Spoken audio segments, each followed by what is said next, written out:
It's time for a quick shout out to some of our friends. The Old School Mini Bikes and Parts Facebook group. The Strictly Vintage Mini Bikes and Go-Karts Facebook group. The All About Mini Bikes Facebook page. Genuine New Old Stock Vintage Parts. The Vintage Snowmobile podcast. And the Muscle Car Show and Tell podcast. Ben Thomas is your independent AMSOIL dealer.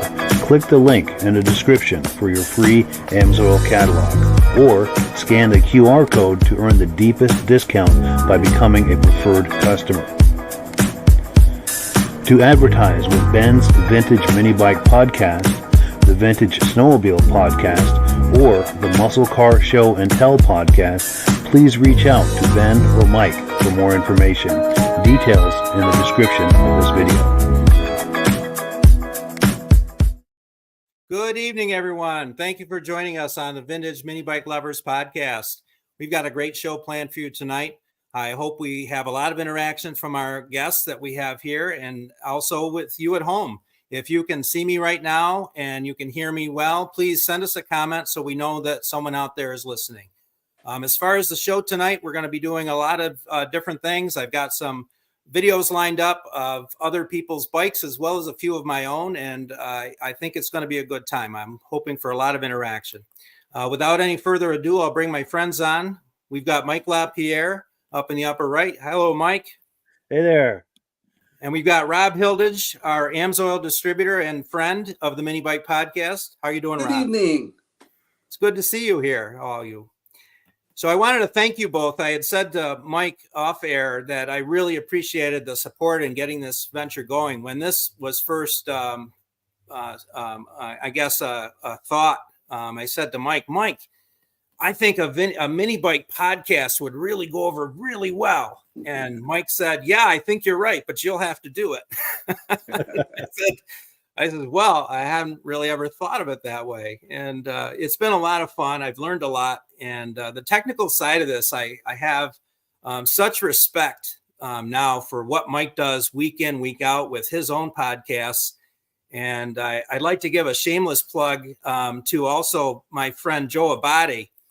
Joe does the Vintage Motocross Q&A, and he does that live every Wednesday night at 6 p.m. Pacific. And so I have a lot of respect for that. And I believe Joe also uses the StreamYard software, which is actually not as intuitive as you'd like. There's a couple little quirks that you have to learn about it. So I really appreciate that support. How are we looking at comments? Looks like we've got some coming in. We do. We have some coming in. Let's take a look here. We've got Whit Pearson saying, hope everyone is having a great evening. Looking forward to the show. And we're glad you're here tonight, Whit. We appreciate it. BCJ Vids is in the house saying hello to everyone. Nice to see you. Mutual friend to all of us, Rich Shad, is in the house saying good evening from Cleveland, New York. Also, Ben Adim, I believe this is your son, saying good evening from Camden.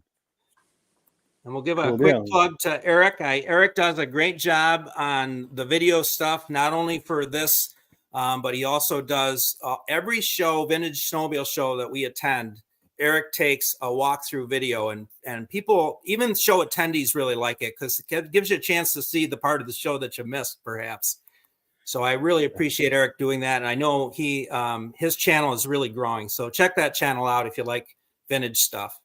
I second that. He's got an excellent YouTube channel. Be sure and check that out.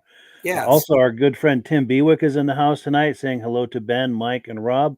Nice to see you as always. Vince Cuoco is in the house. Vinny's Minis is in the house from South Florida. Nice to have you here. We appreciate that. He's somebody restoring a trail horse mini bike, Chopper, which is one that I'm also working on. So I'd love to get to know Vinny a little bit better and what he's doing on his projects. So maybe we can feature that project in an upcoming episode, perhaps. So as far as the show goes, I've got that graphic here. I think I'd like to pop on a video right now. This is a video from my friend Wes Parker, and Wes has a beautiful collection. He was kind enough to share some of his story with me privately, and then he sent me this video compilation. So why don't we play that, and we Good we will evening, then go everybody. from there. It's Wes Parker here to show you a little bit of my mini bike collection here. First of all, I got a big mixture of everything. I love all mini bikes, so it's hard to say which one would be my favorite. Let's go. Right here, I got a little Indian, one of my little Indians. I have about 3 or 4 little Indians, the 700 series. We got a big wheel Azusa, got a Harrison, another trail horse I'm working on, Arco, Rups, got them all. Then over here, got a Montgomery Ward, another little Indian 700, all original on there. More bikes here. Got my Deltec Swinger, another Arco Bushwhacker. We got Chieftains here, a couple of Chieftains.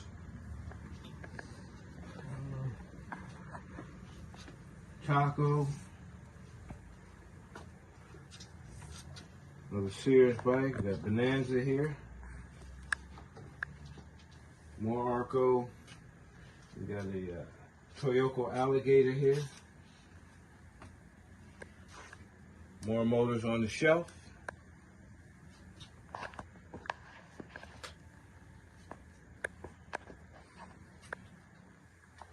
Motors on the bench.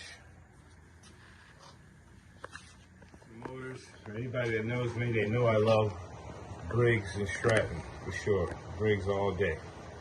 Alright, so we're going to show you some more bikes I have here. Once again, it's a big mixture. Got a little Indian 6000 there. Taco, Cat, Rup. And just going down the shelf here to give you guys a look. Sensation, Paradigm, Bonanza. Got my Rutman Wild Goose up there. Sears pedal jumper right there. 2-piece little Indian. Bird Sprite.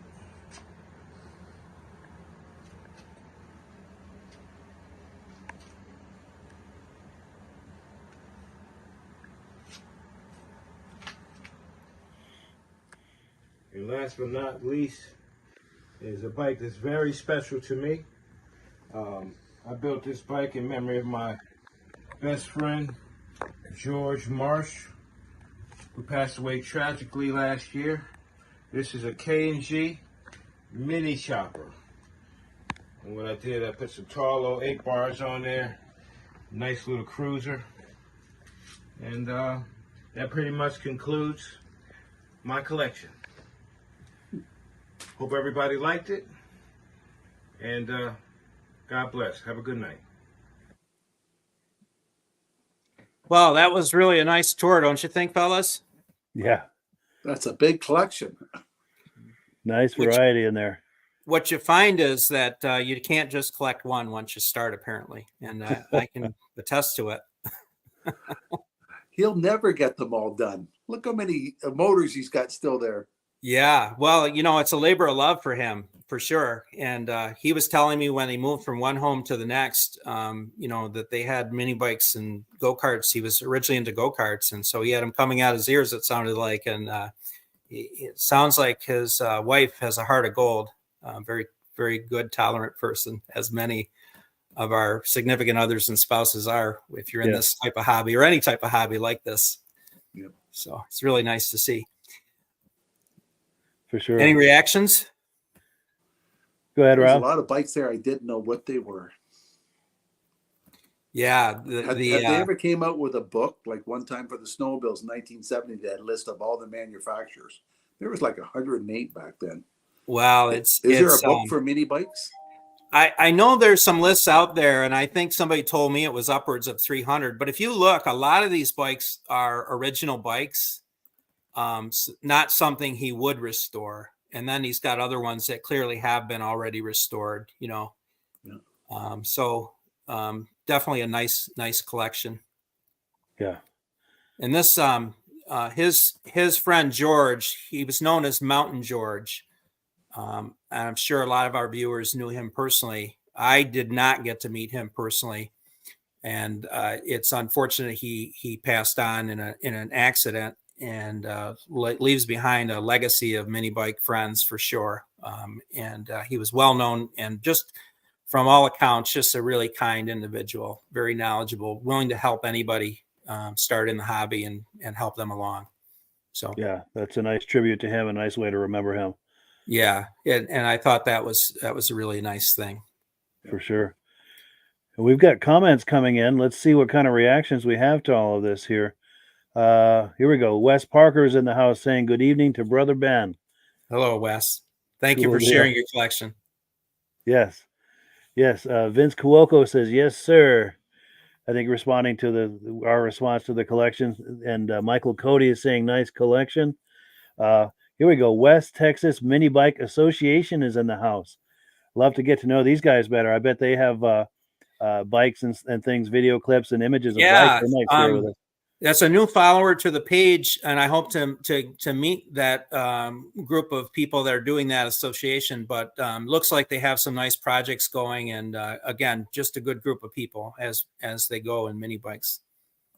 Wonderful. And to those folks, please know that we're always hungry for video clips and images to share on the podcast for everyone to enjoy. So please keep that in mind for sure. Exactly. And we have that video somewhere, Mike, or the tagline with my email. Anybody can always email content to me, either through the Vintage Mini Bike Lovers page, the Facebook page. I also have the Vintage Mini Bike Lovers profile. So if you want to connect with me, you can connect with me either on either the page or on my profile, Vintage Mini Bike Lovers.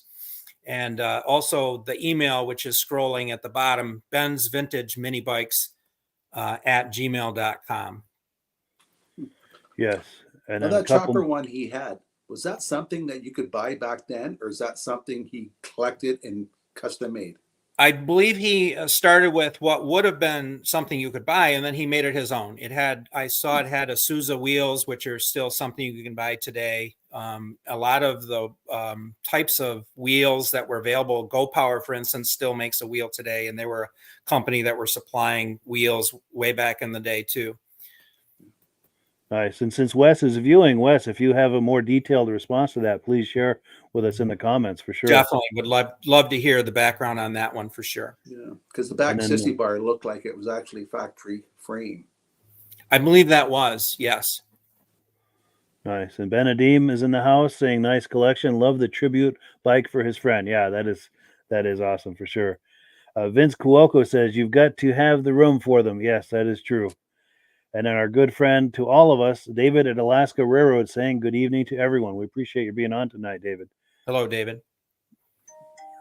For sure. So let's see what we're going to do next. So I've got a little show and tell here in my shop, and I want to really get some input from our viewers, if I can, on the bikes that I'm going to show. That would be really helpful. So let me get that video queued up here.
Here we have the Articat Whisker.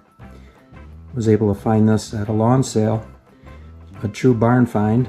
The gentleman said he'd had it over 20 years. It used to run. Someone removed the recoil.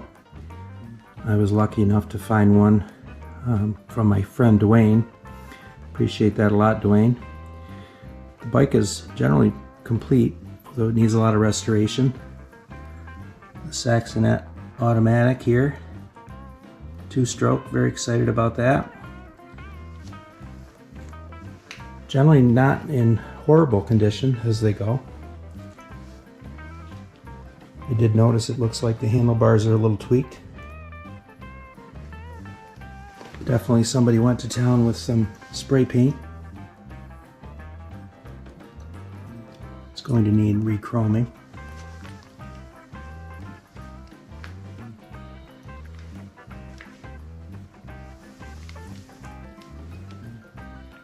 Exhaust relatively complete. I did notice the exhaust tip is missing. Seat appears to be in good shape.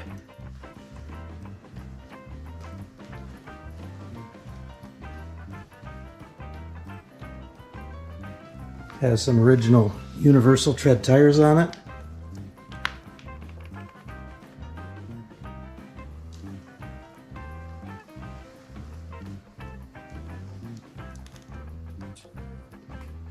Manco alloy wheels. Again, going to need some re-chroming. Gas tank not too bad, couple of dings. Should come out. Not really sure what to do with the Bing carburetor. I'm sure it's serviceable. Never been into one of those.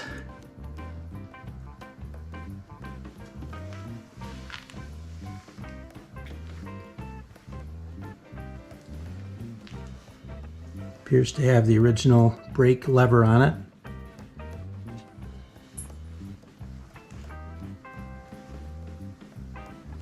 Throttle needs some attention.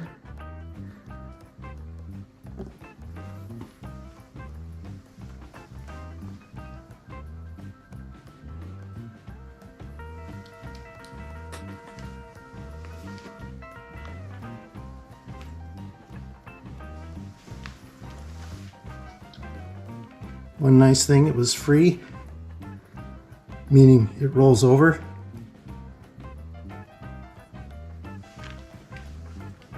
Seems to have good compression.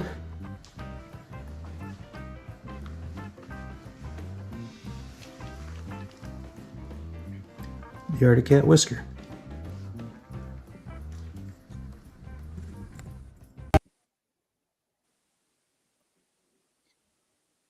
Yeah. So what do you guys think? Very cool. How Very long cool. have you had that project? About 2 weeks now. 2 Oh.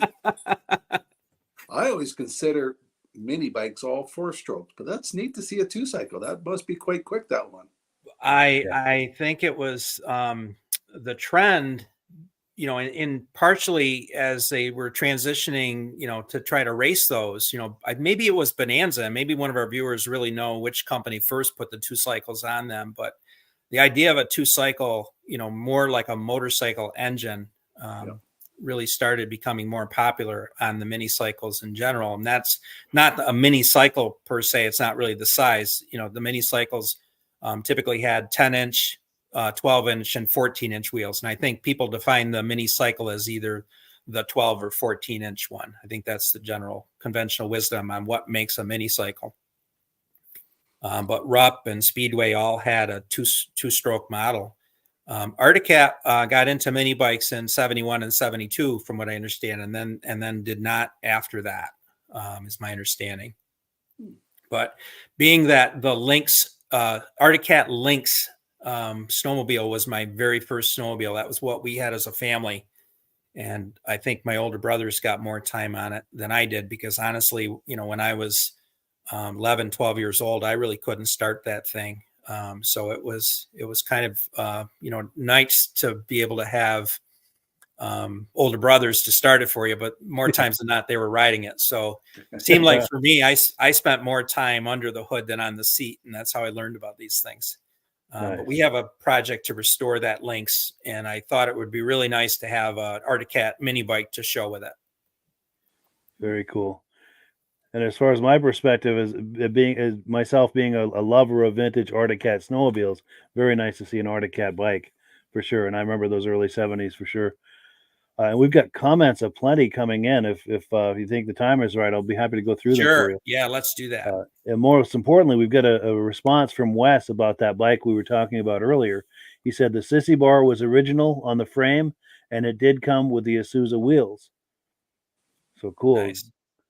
And then Vince Cuoco says, I have a Sundowner with a Sachs motor on it. Needs some work. David from Alaska Railroad says, I must admit I don't have much of any knowledge of mini bikes. However, I remember wanting one when I was really young, and it sure is cool today to see all of the different makes, thanks to this podcast. Well, cool, and we appreciate you being on here. Vince Cuoco says hello to Gregory Dahlia. West Texas Mini Bike Association says, tough little bikes, these Arctic Cats. Rarely see one in West Texas. Yeah. And Rod LeCarry says, nice find, this Arctic Cat. Vince Cuoco says, 2 gears, automatic. Right. And Vince Cuoco said, I had a 68 Panther. Yes. Good memories of those. We had a 69 Panther, by the way. Whit Pearson says, nice. I love the 6-inch wheels. All there and looks like it just needs some love. Can't wait to see it when it's finished. And I'm sure you'll keep us posted on that. And Benadim says the Lynx is fine, but Arctic Cat EXT would be better to go along with the AC mini bikes. Yeah. Yeah. Now, definitely. This is a show that is being broadcast on one of Mike LaPierre's channel, the Vintage Snowmobile Lovers page. And Yes. so I know we get a lot of crossover, Mike, with your viewers and my viewers. And Rob will appreciate this. Just like on the Muscle Car podcast, I would volunteer to transport, any of those high-end race sleds. You need one to go from here to there. I'd be happy to do that for you. That's especially true on the muscle cars. Myself and one of the other viewers will volunteer to do that kind of thing for free, as long as we get a ride, right? Absolutely. It's a hard job, but someone's going to do it, right? That's exactly right. Exactly right. So, this is a good time in our show to maybe do some announcements, and we can turn it over to you, Rob, if you're ready for that. Sure. For a number of years, I've been involved with Amsoil synthetic lubricants, 100% synthetic oil. It's not all synthetics are the same. Amsoil was the first synthetic oil to be API approved back in 1972, and they still have one of the top line synthetics on the market. This here, one product here is good for 25,000 miles or 1 year, pours at 60 below zero, makes your engine run 20 to 50 degrees cooler, and up to 25% better gas mileage because of less friction, less drag. But because of this broadcast, the main thing we're going to be promoting is the small engine oils. It comes in 10W40, 10W30, and mainly for the newer snowblowers, 5W30. But the reason you want the small engine oils for your mini bikes, because the mini bikes have cams, lifters, and rockers. And years ago, they took the zinc out of the oil. The small engine oil still has high zinc in it, 1,100 parts per million of zinc in each one of these bottles. And that's what you need for your cams, rockers, and lifters. So if you're rebuilding a mini bike and you want to make it last longer, try looking at a synthetic oil that's designed for small engines with zinc in it. It'll cut down friction and drag, make the engine last 2 to 3 times longer, make it run cooler, and just last longer. So keep track of the type of oil you buy because it's important. And Amsoil has a great promotion thing. They have a catalog. If you want to click on the link down below, you can get one of our catalogs, and it has a list of all the products in it and the prices. And we have a deal where you can sign up as a preferred customer, save 25% on any order. Anything over $100 worth, they ship it right to your door free. And anybody that orders this week, they're throwing in a can of our metal protector. We use it for lubricating. It's great for chains and all that. I use it for loosening bolts up. I use it for the ignition wires. 101 uses for this here product. So for more information about the Amsoil product, you can click on the link Ben has down below, and it'll take you right to his site, and you can get a free catalog, learn more about the product, or you can contact us and we'll help you out to find out what product your vehicle actually needs. I'm done. Well, it's important to note too, with this, that Rob has been a distributor. Mike is registered as a dealer under Rob, and I'm registered as a dealer under Mike. And so, as Rob says all the time, you get the three of us. And so, in terms of knowledge of the products, we all have access to a lot of good information from AMSOIL.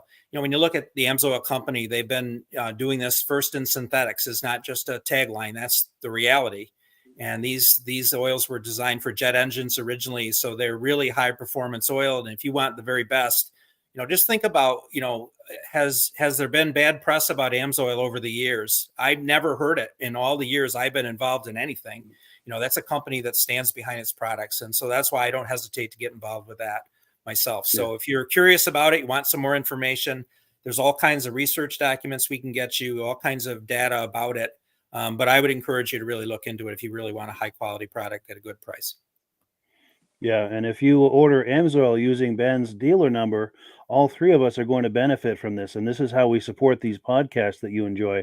If you watch the Vintage Mini Bike podcast, the Vintage Snowmobile podcast, or the Muscle Car podcast, this is how we pay the bills with these podcasts. So if you use Ben's number when you order AMSOIL, you're helping to support all of that. And it doesn't cost you anything extra, but it sure goes a long way for us to support these podcasts and keep them coming to you. Even his dogs are going to get a treat too. Yes. That's right. Philly, Canine Phillip. Well, the thing is too, this is an arrangement by AMSOIL to share profit, in the distribution network. This doesn't cost the customer anything. So, this is really, as Rob's or as Mike said, a really great way to help us do what we do as well. Yeah, if you click on the link, you can get the catalog, and it tells you a little bit about all the products we have available, or you can just call. We're here to help you. Yes, in fact, Ben's number is right here. Yeah, reach out to me. You can reach me through Facebook, my phone, or email. Be happy to help anybody out that I could. All right, so we've got some other announcements, and Mike, this might be a good time for you to promote some of the other podcasts that you do, because again, I'm really grateful that you are sharing your network and channels with me to promote the Vintage Mini Bike Lovers podcast. Sure thing. Yeah, happy to do that. I do 2 podcasts every Thursday night during the winter months, October through March. I do the Vintage Snowmobile podcast. This mini bike podcast is going out to that channel right now. So if you're watching this, thank you for doing so. And if you're curious about this, join us every Thursday night, even in the off season. I have replays, so there's always something there for you to see on Thursday nights, 9 p.m. Eastern time. Just search for Vintage Snowmobile Podcast on Facebook or YouTube. Goes out to 8 different places, easy to find. The other podcast I do is the Muscle Car Show and Tell podcast. That goes live every Wednesday night to 8 different places across Facebook and YouTube. If you'd like to find that podcast, just search for Muscle Car Show and Tell podcast. That'll come up, and that's where you can see it every week.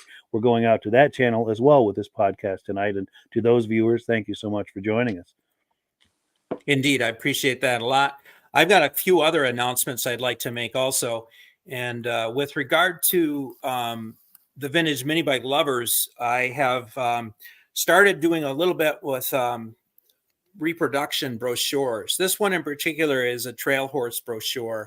I had it professionally reproduced. It's 8 pages. It's on a high gloss magazine type print, just like the original was. We did our very best to recreate all the images in high resolution. It's got a lot of information on there about all the trail horse bikes. And it's my hope that I can, this is one that actually, you just don't see them come up much. And being that I was very interested in the trail horse, I was very curious about this when I did get an original, and I wanted to be able to share the wealth. And so it was not inexpensive to get this professionally reproduced. And so as a pre-sale, before it actually came up, I was offering these for sale for $19.95 plus $5 shipping and handling. And so as a podcast special, I'm going to redo that introductory price. If you message me and ask me for the podcast special, I'll give you that same discount, $19.95 plus $5 shipping and handling. We'll get that right out. So if you are a trail horse fan or just a mini bike fan in general, and want to have some of that history in your arsenal, this is a great piece for that.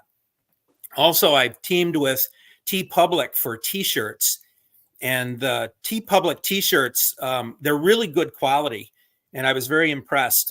Also, I had an irregularity on the first one that I ordered for myself, and ironically, I just messaged TeePublic, told them that there was a little defect in the transfer graphic on there, and they said, we will get you one immediately, and they shipped one out immediately, replacement, no questions asked. It was just that easy. So they have 100% customer satisfaction guarantee. And on each sale, I net about $4 on a full price t-shirt if it's on sale, and they run sales all the time for these things. So there's a discount they're typically doing when they do a 35% discount. The t-shirts are $16 plus shipping. And these are a couple of images I've loaded in my store. But if you go to that link there at TeePublic and just use my store name, Vintage Mini Bike Lovers, with hyphens in between, you can have access to any design that any artist does on TeePublic. And when you purchase it by going through my link, I end up getting a portion of that sale. So this is a small artist type company. They support individuals, and I'm hoping I've got a couple artists that I know that live in my house actually, and I'm hoping to get my daughter to commission something for me specifically for the podcast. But also I intend that she's going to help me do some other specialty t-shirts designed for the mini bike enthusiasts. So I'm hoping that we can have you stay tuned for that. But if you're looking for a good t-shirt, please consider that as well. So let's see where we're at. How are we doing on comments, Mike? We do have a few that have come in. I want to thank everyone for engaging with us so nicely tonight. We really appreciate that. We've got Keith in the house saying, hello, guys. It's Keith from Ohio. Nice to see you, Keith. Hello, Ref. And then we've got West Texas Mini Bike Association says, but does it come with Amzo stickers? Longtime user, great product. Good point. We need to work on that. I think Rob has may have an answer on that. Get his email and we'll send them some. Excellent. That's a great idea. Definitely in fact, I think I have a few I can send right out of my box, because every time you get an order, you get stickers. Yep. Yes. So we'll definitely get you some of those. Just send your information along. We'll get you some stickers out for sure. Nice. And our good friend Rod Licari, who is a regular viewer of the Vintage Snowmobile podcast, he's viewing tonight from the Vintage Snowmobile Lovers Facebook page, which awesome. is where thank you for doing one of the places where that podcast goes. And we thank you for your loyalty, Rob. We appreciate that. Also, our good friend David Alaska Railroad says, speaking of the other podcasts, I just want to say I've been absent lately because I work a fall seasonal job along with my regular small engine mechanic job. No worries. We totally understand. And that's the nice thing about the replays is you can circle back and catch them whenever it's convenient for you. And also our good friends and excellent viewers from the very beginning, Stacy and Art Fosler are in the house. They're saying hello from Platkill, New York. And I have a dinner date with Stacy and Art Fosler, September 28th. Cannot wait to do that. They're going to be passing through the area here. Going to meet up with them. We're going to have a nice meal together and finally meet in person after all of these years. Looking forward to that. George Ackerman says hello to everyone. Hello, brother George. How are you? And I believe we're caught up on our comments. Awesome. So I've got a little more footage that I'd like to share. And this next one actually is a good segue because when you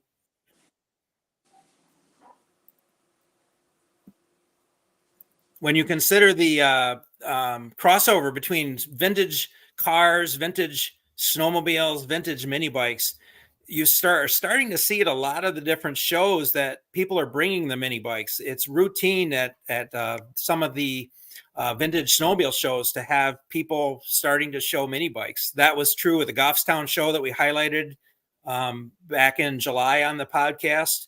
And also it was true at the show that my son and I attended at Turin, New York last weekend. So the next video I'm actually going to show you is some footage from the collection of Todd LaGrange, who is a Rupp collector, and he has an awesome collection. Let's cue that video.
So that, with regard to that particular collection, you know, you saw in the background all the Rupp snowmobiles there, right?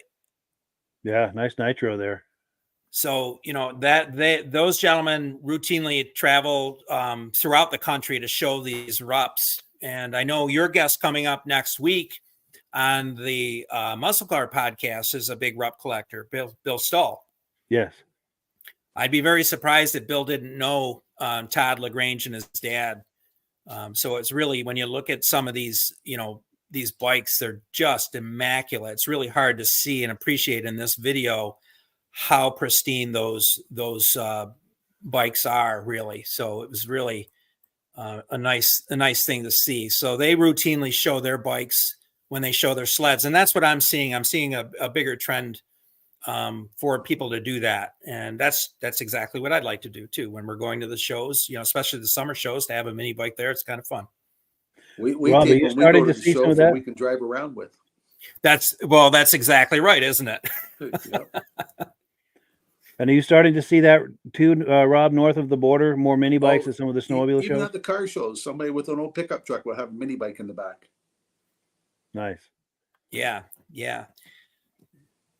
So And that, we've got a go couple ahead. of comments. David from Alaska Railroad says, beautiful Rupp. First time ever seeing a green Rupp. Wondering if that's a factory color. That is a good question. Yeah, And it if was one of the colors offered. Nice, yeah.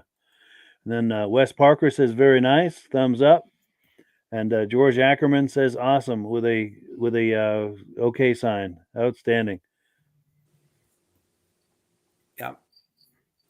So we'll move on from there. I've got a little bit more to show here in my shop. And so let me queue up that next video.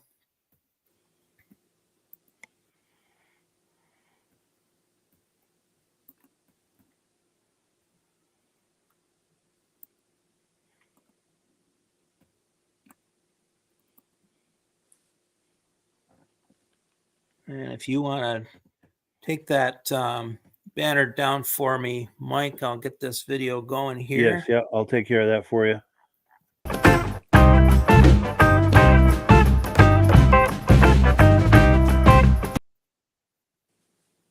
Oops, sorry about that. I had a little technical glitch here. That's all right. And I'll remove that Rupp video. There we go. You got it.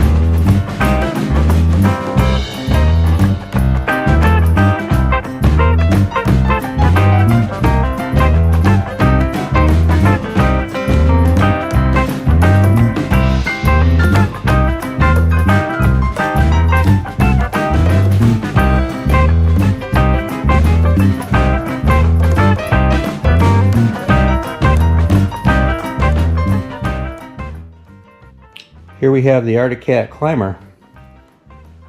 This roller was one that I'd seen on Marketplace thanks to my friend Eric. Appreciate you tipping me off, Eric.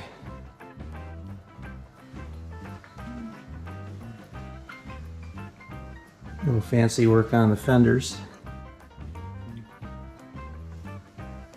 Definitely a lot to work with here. The seat is very nice. Has only one minor little spot where it needs repair.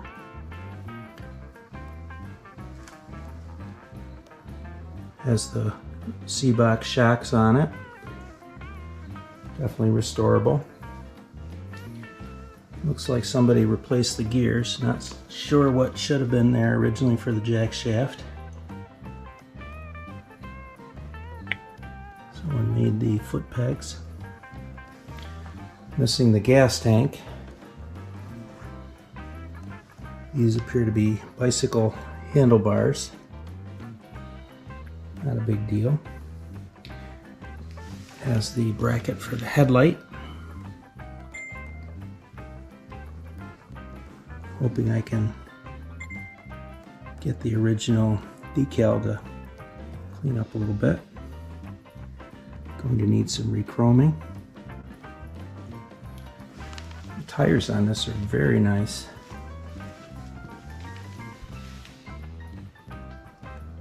Tread like new. No cracks.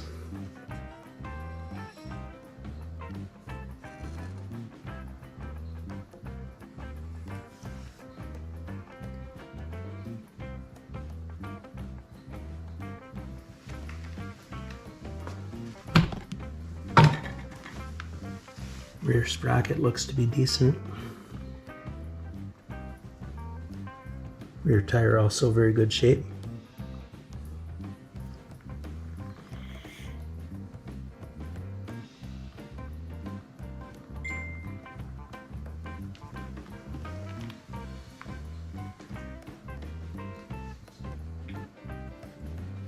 Arctic Cat Climber.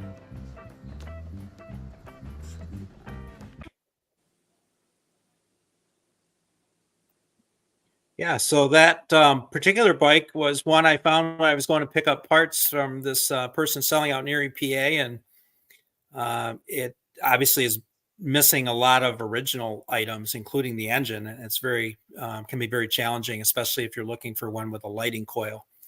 But it has the Arctic Cat seat. That's right. That's right. And my understanding is that that's a 71 version of that. I don't think I've ever seen one with a half leopard seat.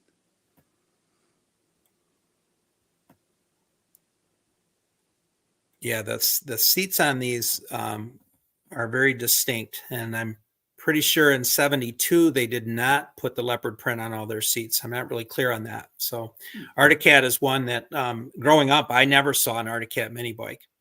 You know, I just didn't seem to be around. I don't know. Maybe I didn't. Maybe I needed to get out more as a young man. Maybe I'm not sure.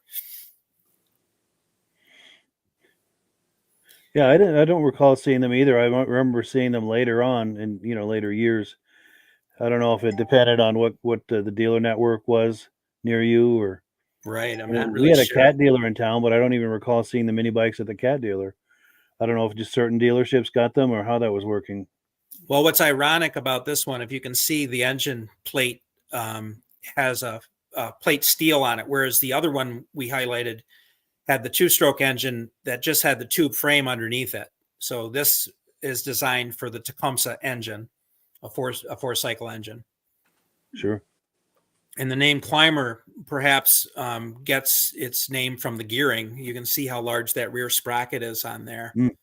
And with the jack shaft, you have a good transfer of power from the engine. Yeah. So I'd love some input from our viewers on this one, whether I should, maybe resto mod this one, or should I restore it to original? What's some of the viewers' thoughts on that? I would love to hear your input on that.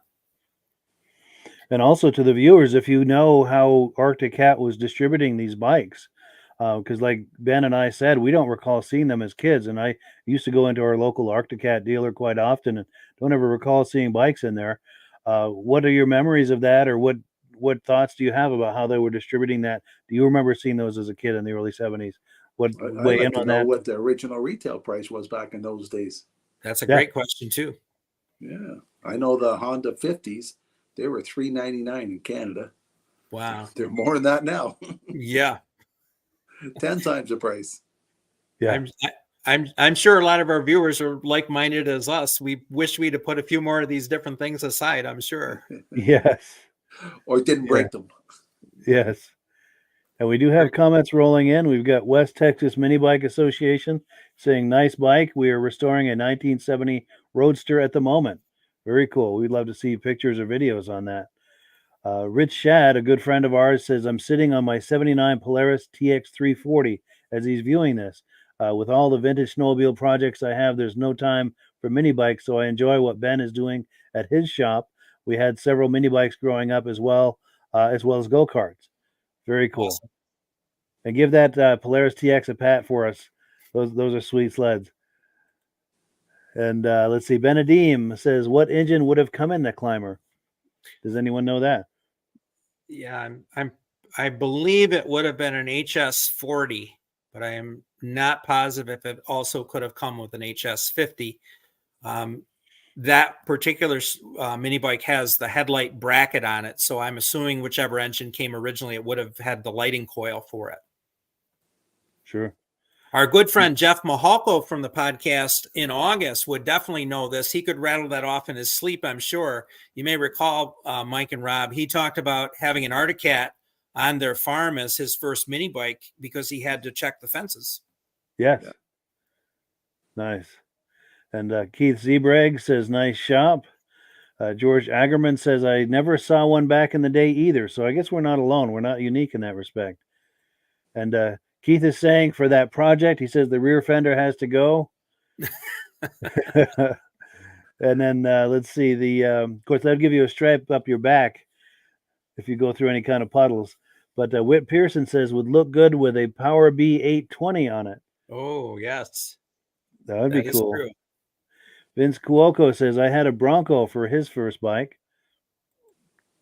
David from Alaska Railroad says, give that TX a pat for me too. Absolutely. Oh, yeah. I know David is a Polaris guy. Very cool. Pat it lovingly. And what's that green snowmobile in the background? That is an Alpine, actually.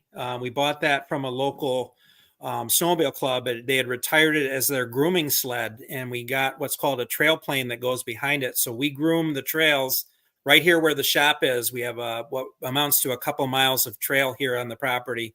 And so if anyone wants to see Rich Shad's TX in action, go to Benadim's channel, and that's on YouTube. And you can find all kinds of vintage riding video there that Eric takes, including one of Rich's TX. Rich came to ride one day over this past winter, and I was still up at the house, and I heard this monstrous sled in my backyard, and I'm thinking, what in the world did he bring over? And it was that TX 340. The thing is just a monster. It's awesome. Nice. And he does have an excellent Polaris collection too, by the way, Rich Shad. Douglas Growl says HS40 would be the correct engine. Good to know. Thank you, Doug. Doug is a collector of Arctic Cats. Good man. Nice. And Vince Cuoco says tilted Tecumseh in there. That's his suggestion, maybe. And then Rod Licari says the local hardware store had mini bikes, but not sure what brand. There was also a Ski-Doo dealer in town. Don't remember ever seeing an Arctic Cat. Interesting. So we do have some consensus on that. And Benadim says a 775 swap. Out of a King Cat or something. Well, we have a 72 TNT, which has a twin 775. It's a twin to give you some idea of how large those darn pistons are, right? And it's a handful. So I imagine on a mini bike it would be ultra scary for sure. Yeah, or an 800 4-cylinder out of a King Cat. That would. Well, we talked about this with our friend Ken Crozier about the Polaris Star Car, you may recall, on one of the earlier podcasts. And Rich was actually the one that told me the marketing strategy for Polaris is that you had the Star Car for the summer and you pulled your engine from your snowmobile and put it on the Star Car. And that was a short-term run for Polaris because probably they were a little concerned about liability because on wheels, the snowmobile engine didn't seem to have the same amount of drag that it would have trying to push the track and, drag the skis across the ground. And on the car, it was a little bit much. So those are pretty interesting. Anybody wants to learn a little bit more about the Polaris Star Car, we did show one on one of the earlier episodes. Yeah, you're right. I bet if you put a 440 in there, that thing would scream. Yeah, viewers may recall the All-Sport three-wheeler that was using twin J-Los on those and other snowmobile engines. So it was, the companies were that were in the motorsports, they were doing recreational vehicles and they were just trying to find, that niche because the consumers were hungry for that, any type of wheeled vehicle that had an engine, so everyone was competing to try to, capture that market share. Yes. And I can try to find that Star Car video. It's only 40 seconds long, and I'm searching for it as we speak. If you find it, yeah, well, we can show it. We're doing pretty good on time. I've got one more video that I'd like to show, and we can cue that up while you're looking. And as far as that goes, let's see here. We got... and I've got it too. If I've got it handy, if you need a moment to search. Yeah. Let's run that. Yeah, run that right now while we're talking. Sure. All right. It's only 40 seconds.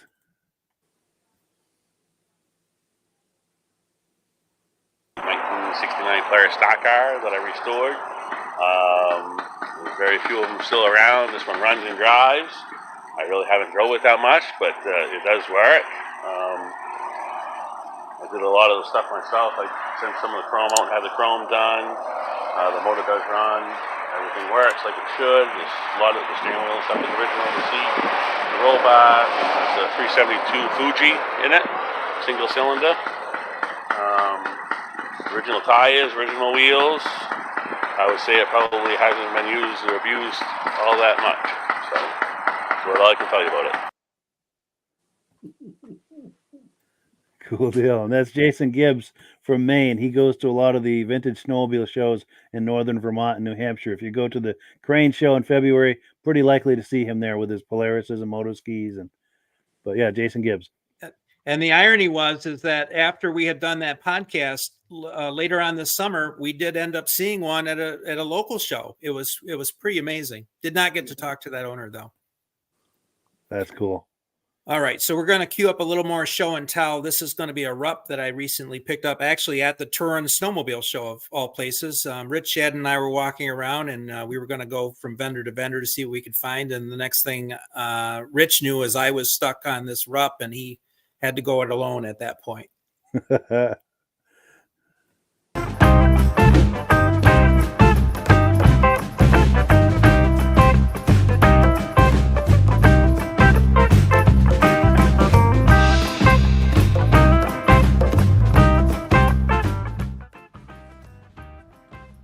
Here we have the 1971 Rupp Enduro. Kind of a hard luck story. Needs a lot of attention. Definitely some good parts to work with.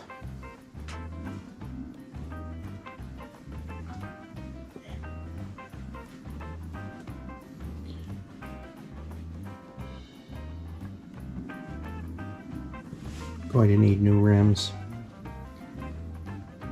Missing the ID tag.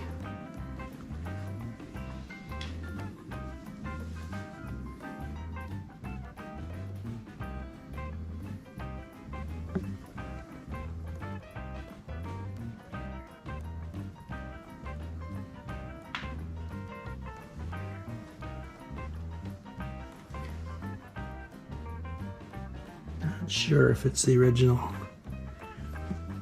tank, or I should say the proper tank. Obviously the purple showing through.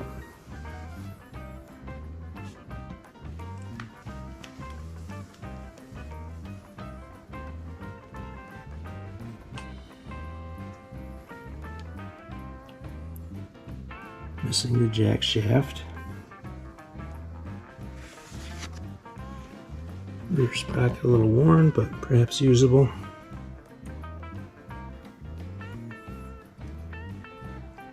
Definitely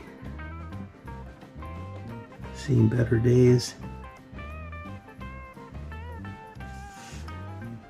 Has the majority of the exhaust. Looks like it's a little dented up in there.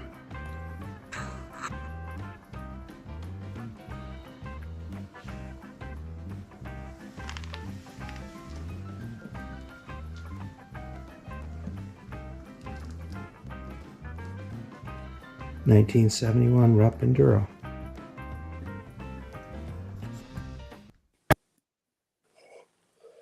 Very cool. Yeah, so that one, I just cried out to me, please, please take me home, take me home. So Ben, what are you going to do with a chassis like that? Would you sandblast it? Well, I'll be honest with you, Rob. I was telling Mike earlier that I'd found this image on the internet of somebody that mounted an old mini bike on their mailbox post, and it had the mailbox on where the seat sits, right? And that was a very popular post I put up.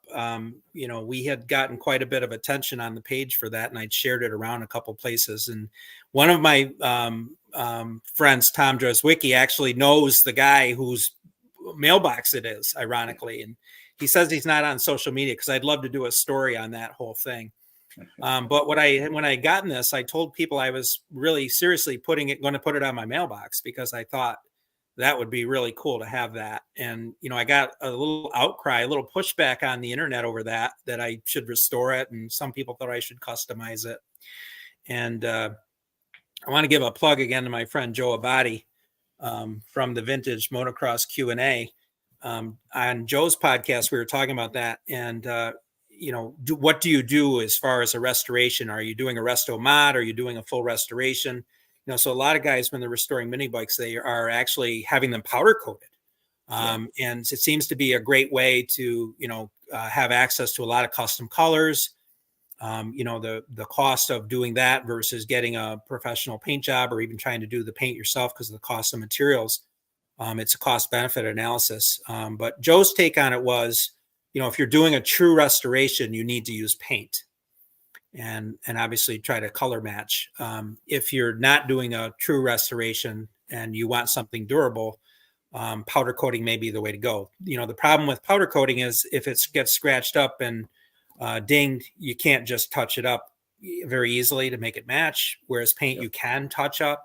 So there's pros and cons to it. But for this bike, if I were going to restore it, because honestly, the frame is in very good shape. It's not damaged. And even though it has, significant rust, it's not that, cancerous rust where it's rotting. So it's really sound. It's got good rust patina, we could call it, I'm certainly leaning towards saving it because I really hate to see anything vintage not used. That's the ultimate recycling, isn't it? Where we're, You're resurrecting talking about these the old mailbox things. up at my cottage. The guy's got a boat motor for a mailbox.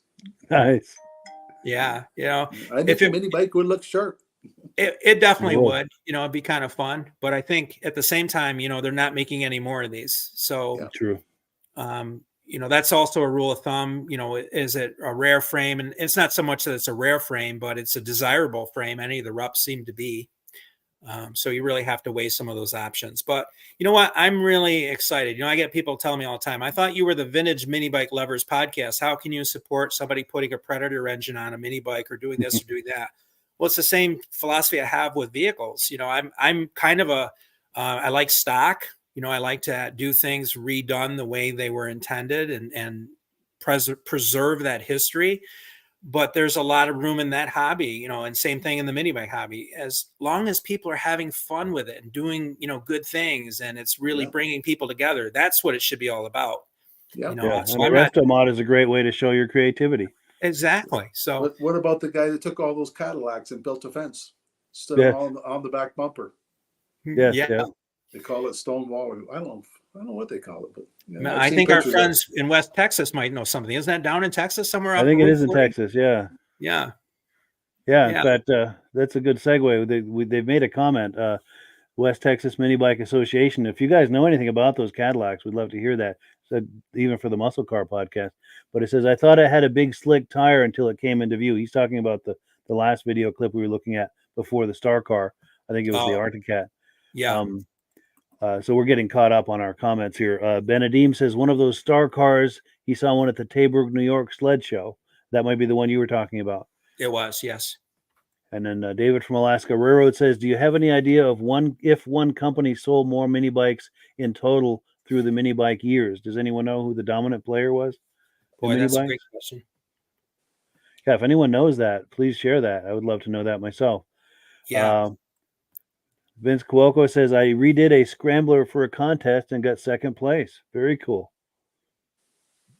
nice. And George Ackerman says, "Nice yard art. I have a couple of them in similar condition that he uses as yard art. Very cool." And Keith Zybreg says, "Oh, the Rupp Enduros came in red, blue, and green." Mm. And West Texas Mini Bike Association says, speaking to the rust situation, says use Evapo Rust first and then make the call. Yeah, you're right. If you're going to powder coat, you probably want to treat that first. Wes Parker says, "I agree. There are no rules to this hobby. You do what you feel and what you like." Absolutely. And Mini Bike Life Ricky says, "Do you all sell vintage?" Good question. Uh, I don't. Do either of you? I mean, as far as that goes, there's a lot of groups on Facebook. I'd like to plug the old vintage mini bike page and parts page. There's Articat pages, there's Rupp pages. There's definitely a good marketplace for people interested in getting something vintage. I do Yeah. buy and sell some things, but as far as being a vendor of things, no, I'm not a vendor of a lot. I do have some things. And, the reason I'm in mini bikes is because my dad sold them way back when. And so originally I got back into it. I was thinking I would sell some of that stuff off, and I did sell some off, but I found that I valued having it more because of the connection with my dad and building bikes just like he did. So that's kind of where I'm at. And it's something that, Eric and I are very into the vintage snowmobiles, and I hope to get him a little bit more into the vintage mini bikes and share some of that legacy, not only with my kids, but my grandkids. Nice. Anything to add to that, Rob? I don't like selling anything. I like keeping all my junk. My wife can look after it after I'm gone. Definitely. Now I'm thinking when it comes to Rupp, I want to give a shameless plug to our good friend Bill Stahl. He's been on all of these podcasts many times. He'll eventually be on this one. He's the Rupp guy when it comes to Rupp snowmobiles. I know he has some mini bikes. As to whether or not he's selling them, I'm not sure, parts and things. But if he doesn't sell them, I'm sure he knows someone who he can put you in touch with that can. And then the other thing I wanted to add is several episodes ago, we had someone on here who was selling mini bikes. Do you recall his name? Well, are you talking about Jeff Mahalko, right? Jeff Yes, Jeff has a collection. I don't know how many completed bikes he actually sells. He does some restoration work for people, but as far as buying and selling whole bikes, I'm not really sure. I'm sure he has things available.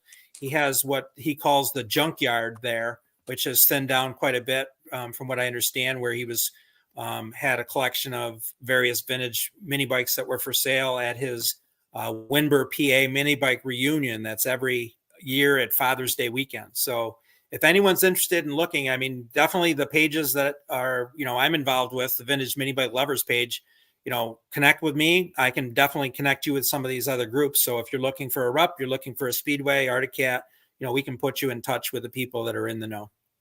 Nice. And by the way, Mini Bike Life Ricky says he's in Fort Worth, Texas, part of the Dallas-Fort Worth Metroplex. And West Texas Mini Bike Association is answering. Whoops, there we go. Get it on the screen. He's talking about those Cadillacs we were talking about. That's called the Cadillac Ranch in Amarillo, Texas. Very cool. Nice. And West Texas Mini Bike Association said they're in Midland, Texas. Cool deal. And then one last comment here before we get back into things. Mini Bike Life Ricky says he has a 1970s cat. Very cool. Cool. And that's it for comments. We're caught up on our comments. All right. Well, I've got one more video that I'd like to show. And this is one from Tin Tent Titan. And I said, well, how should I introduce you on the show? He said, please, Tin Tent Titan, because he's known in the cargo trailer industry. And I believe part of what he does is retrofit cargo trailers as campers so that you can have a toy hauler. And if anybody wants to check out his YouTube page, do it. It's 1010 Titan, and he's got some really cool builds on there. And you're going to see one of his builds to actually display his beautiful Rupp collection. So stand by for that video. Boy, just like you say, Mike, it's always hard to find these. It hangs sometimes when you need them. Yeah, right? they're hard to find too. Okay, here we go.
How was that, Luke?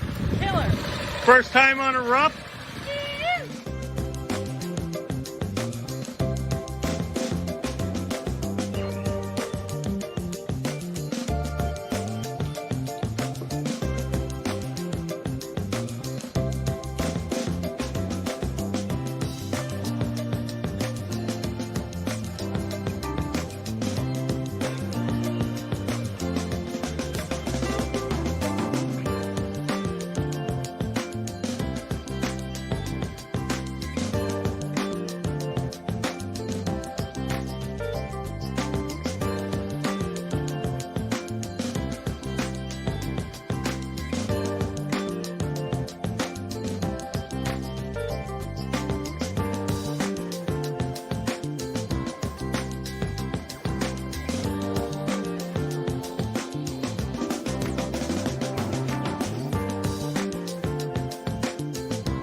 Yeah. What's your reaction, fellas?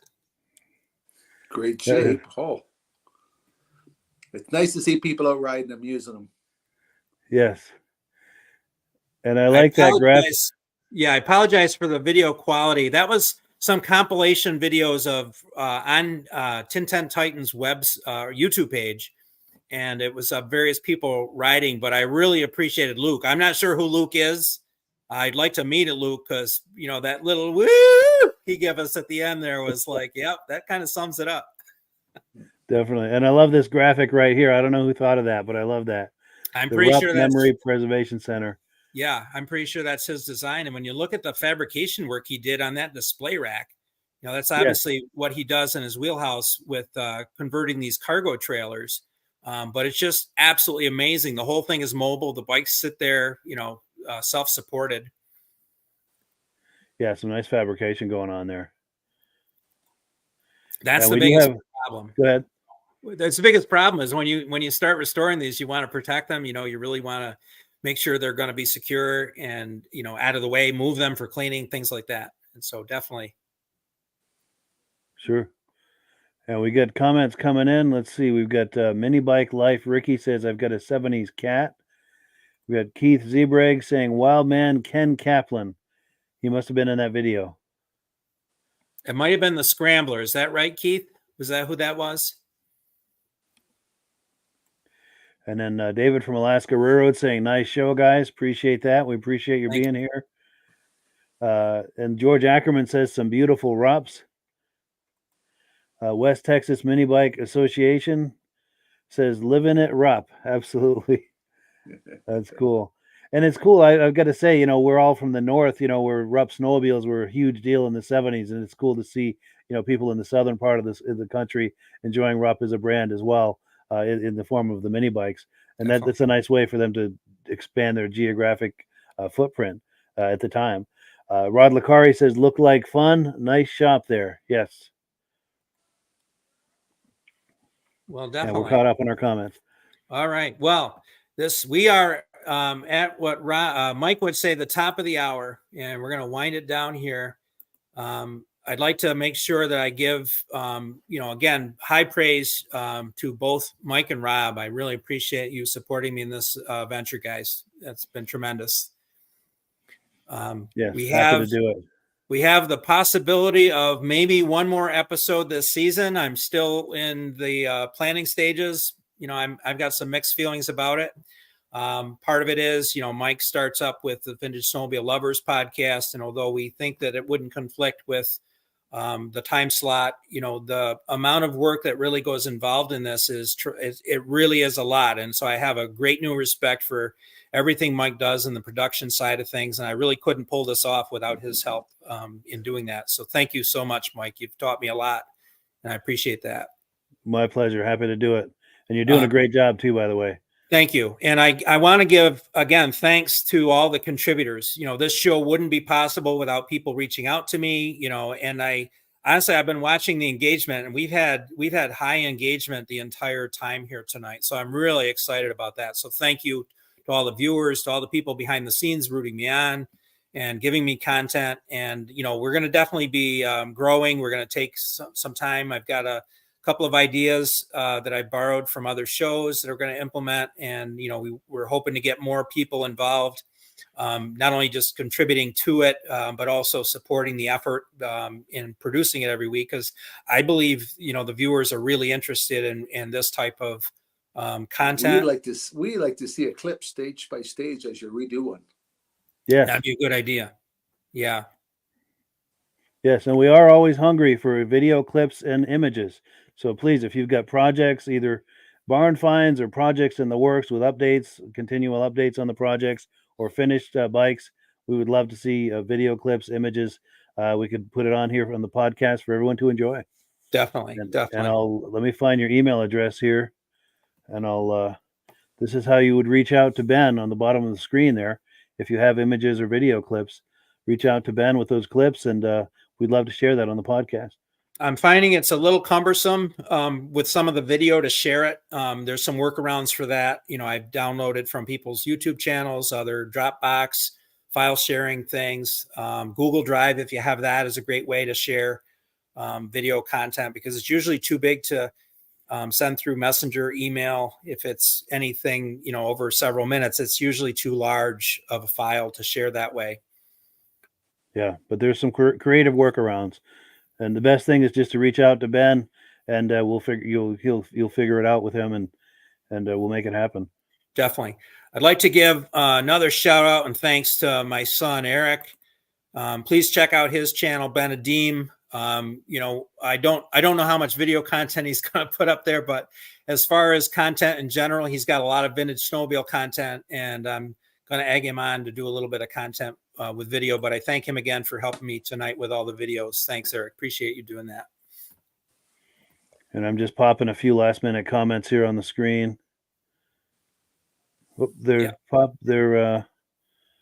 think his new one comes in, it removes it, but Ken was one of our early guests, introduced us to his collection.